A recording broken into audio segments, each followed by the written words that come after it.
Before I go any further, let me make something clear. This is not about judging anyone who changed themselves to survive. Some people weren't trying to erase their identity. They were trying to protect their nervous system from collapsing under pressure. They were trying to stop the bullying, the rejection, the pain. This song is not about blaming them. This song's about naming the pressure that pushed them there.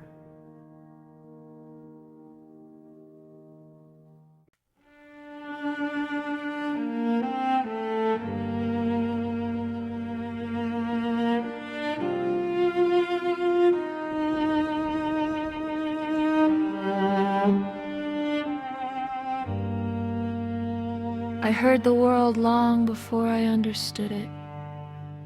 The whispers, the stares, the assumptions that walked into the room before I did. People who didn't know me felt entitled to define me. People who never lived my life felt comfortable narrating it. And I learned to expect it. I learned to armor up. I learned to walk through the noise like it wasn't meant for me. But the truth is, I expected the world to misunderstand me. I expected strangers to misjudge me. What I didn't expect was to hear their voice coming from someone who looked like me. Self-hate is the danger, not the insult from the stranger, but the echo you start believing, not the wound from the outside, but the infection you carry inside. Not the prejudice you hear, but the prejudice you repeat to yourself when nobody else is in the room. Self-hate is the danger, because once you believe the lie, you start teaching it.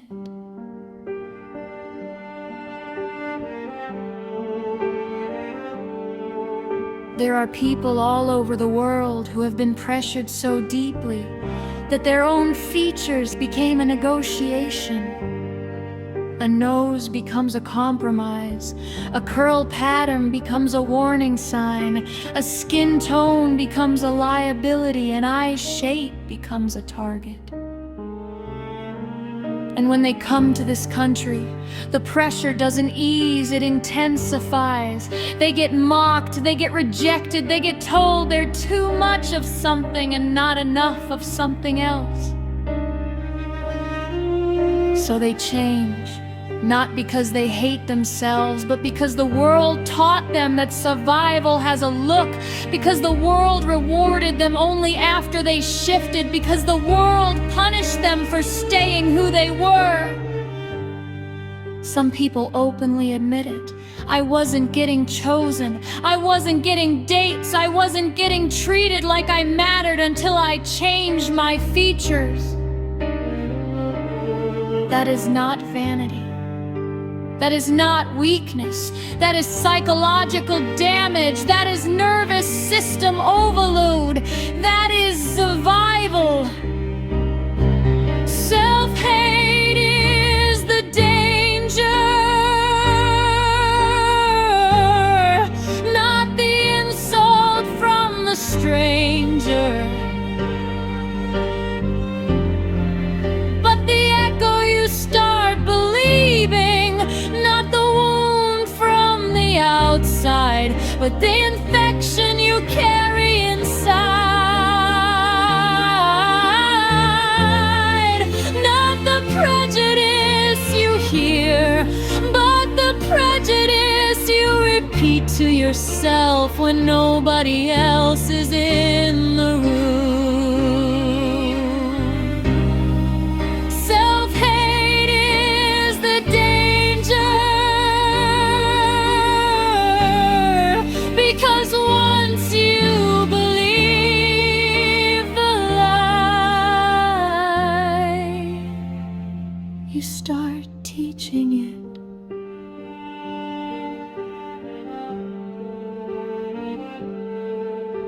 It starts quietly. A comment about your own hair, a joke about your own skin, a comparison you never should have made, a standard you never agreed to, but somehow you still chase. And then you hear it in the next generation. A child repeating something they never should have learned, a young face already doubting its own beauty, a small voice already apologizing for existing. That's when you realize self-hate doesn't stay with one person. It becomes a curriculum, a family tradition nobody meant to pass down, a loop that keeps spinning until someone decides to break it. And sometimes the loop gets even deeper. People start choosing partners who look nothing like them because they associate their own features with pain. They start hoping their children won't inherit their face because they don't want their babies to suffer the way they did. And if their children do inherit those features, the rejection can repeat not out of cruelty, but out of unresolved trauma. Let me say it plainly.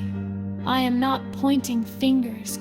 I am naming the system that broke people. I am naming the rejection that shaped them. I am naming the trauma that rewired them. I am naming the loop that keeps repeating so that someone, anyone, can finally break it. This is not a song of blame. This is a song of understanding, a song of compassion, a song of truth, a song of legacy.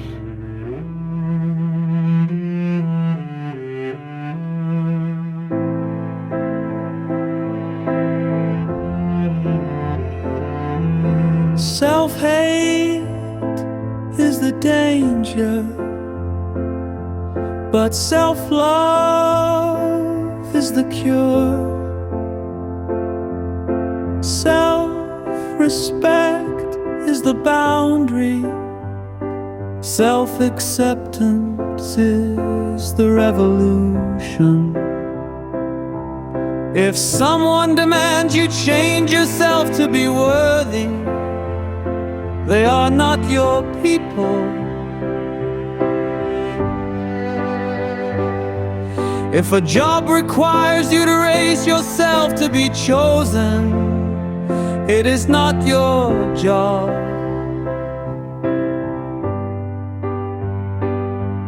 If a partner only loves the version of you that isn't you, that is not love.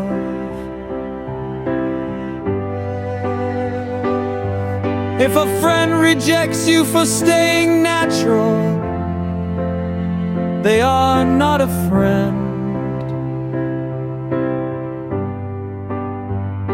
Because when the vanity fades, when the trends shift, when the world moves on, the people who demanded your transformation will move on too.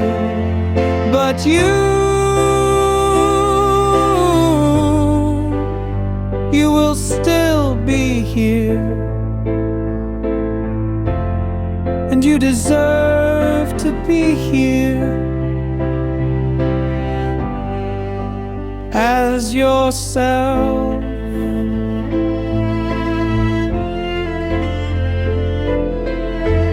I will not be the echo of someone else's ignorance.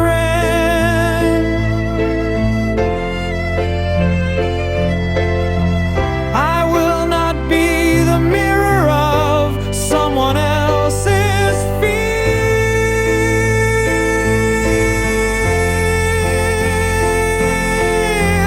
I will not be the student of someone else's prejudice.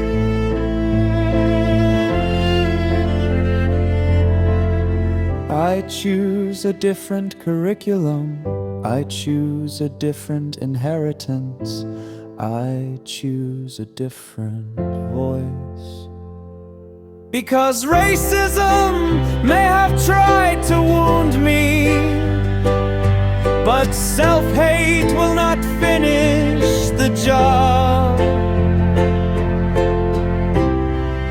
The danger ends here, the teaching begins now.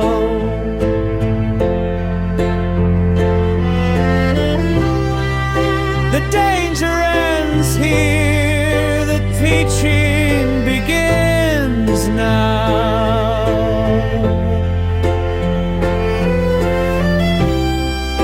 The danger ends here, the teaching